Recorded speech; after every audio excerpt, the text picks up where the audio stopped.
Ayun, good day mga kapirata. So, ngayon pauwi na tayo. Naalala ko lang habang nagtatrabaho ko, may nakita akong parang vlog post. Yung old school na parang article type yung mga post. Hindi siya yung video vlog na nakikita natin ngayon sa YouTube. So yun, naalala ko lang dati mahilig ako talagang mag-post sa mga vlog. So talagang may gumawa ako ng vlog post lagi. Talagang ginawang ko yung naalala ko pa dati, Tumblr. Tapos nung medyo medyo hindi pasok sa panlasa ko yung style ng Tumblr, lumipat ako ng blogspot.com. Kasi dati yung Tumblr, ang tingin ko doon parang ayun yung mga vlog nung mga daily vlog. Marami siya yung mga pang-araw-araw na diary. Unlike kasi yung sa blogspot na anything pwede mong pag-usapan doon. So yun nga, nag-move ako sa blogspot. Tapos marami akong nakilala doon na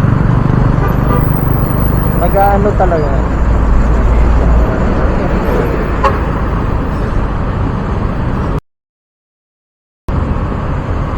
Makakapatay itong driver na to. Ang ina, kung sino man nag-air dyan sa driver na yan, dapat talaga mapakalisip po na. Sana mo motor ng dala kumakasingit So yun nga, going back, marami ako nakilala doon. Tapos may mga nagturo sa akin kung paano kumita doon ng pera. Though hindi ko talaga siya napagkakitaan kasi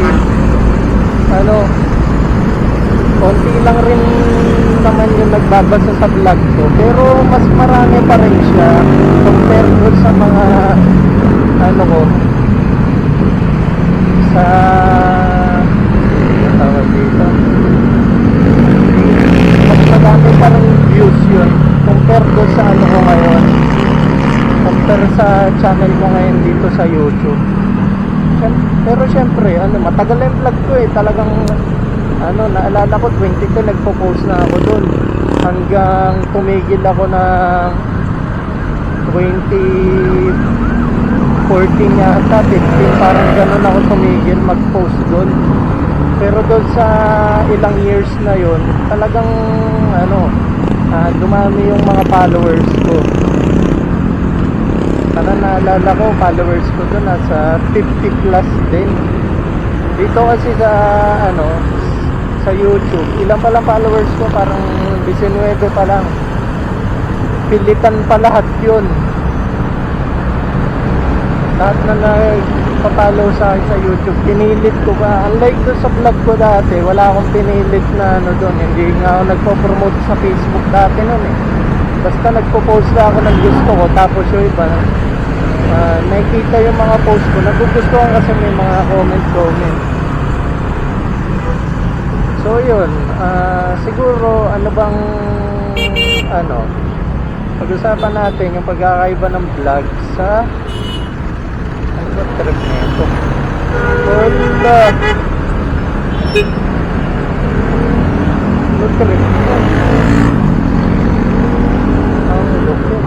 Ano ba yung pagkakaiba ng vlog ngayon sa vlog noon?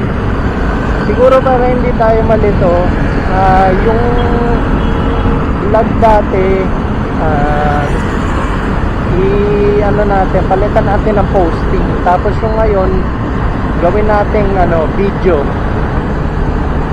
Dati kasi sa post, talagang para siyang Facebook na maging status ka.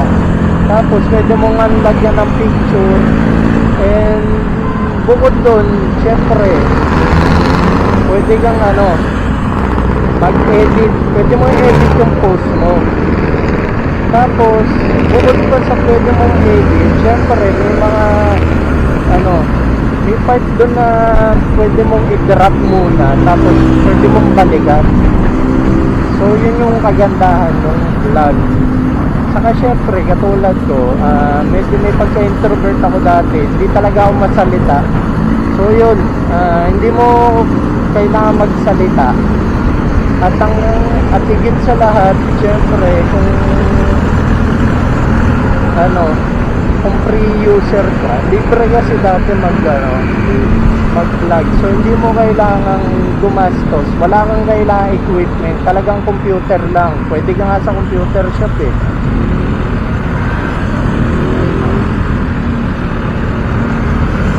Unlike ngayon na katulad sa video, unang-una pag na-edit mo na, pag na-post mo na, hindi mo na pwede edit. Kumbaga, pag nasabi mo na siya, touch move na yon, unless i-retake mo, i-reshoot mo yung part na yon, which is katulad ko, nagpa-vlogging ako.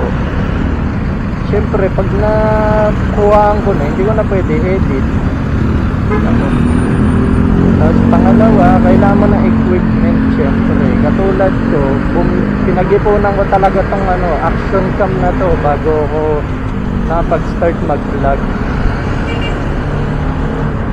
Tapos pangatlo, syempre medyo hassle mag-video edit talaga, kasi kailangan mo talagang pagtuunan ng oras eh. Unlike sa posting na pwede mong balik-balikan. Tapos ano ba? Bukod doon, dapat talaga entertaining yung mga post mo. Though kailangan naman parehas entertaining, pero yung sa kasi mas madaling humatak dati ng tao sa mga posting kaysa sa ngayon, video ngayon. So yun yung nagustuhan ko doon. Tapos kailangan mo magsalita, kailangan enthusiastic ka sa mga sinasabi mo. Though depende pa rin sa type ng vlog. Pero siguro kung papapiliin ako, kung gusto ko mabalik yun, siguro 50-50 na. Kasi medyo nag-enjoy na talaga ako sa ngayon eh, sa pag-video ngayon, sa pagba-vlogging. Though may times pa rin na namimiss ko siya, pero syempre kasi iba na yung ngayon, panahon ngayon eh. Mas maiksi na yung attention span ng tao. Saka medyo umuunti na talaga yung nagbabasa ng mga libro, ng mga posts. Unlike dati na talagang dahil sa bagal nga ng internet, yung iba mas gustong nagbabasa na lang.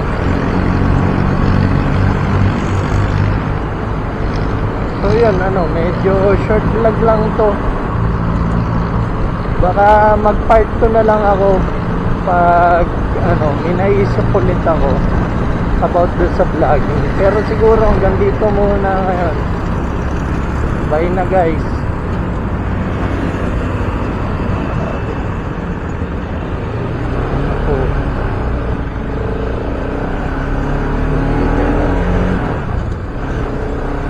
Hindi lumilingon eh. Parang lalakad sa buwan eh. Tapos yung paggalit, pustahan.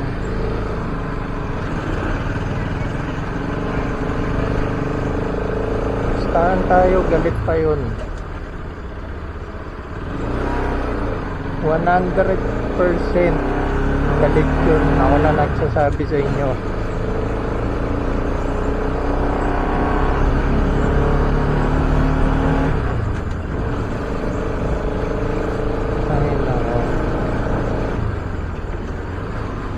Lumilingon, tapos pag nasagi mo, galit.